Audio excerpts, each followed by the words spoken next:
True story from America. I was taking a nap during the day and I awoke. Why I woke up at that particular moment I don't know, to my husband standing beside my bed.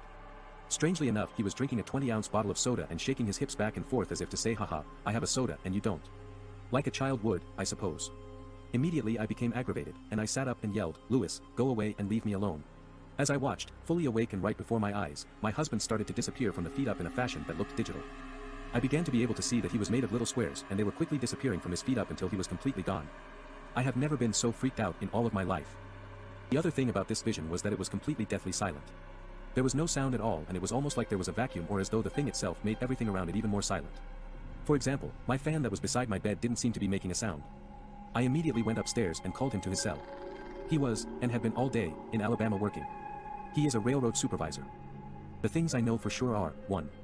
That thing was not my husband. 2. I was definitely awake and not dreaming because I went directly upstairs after seeing it.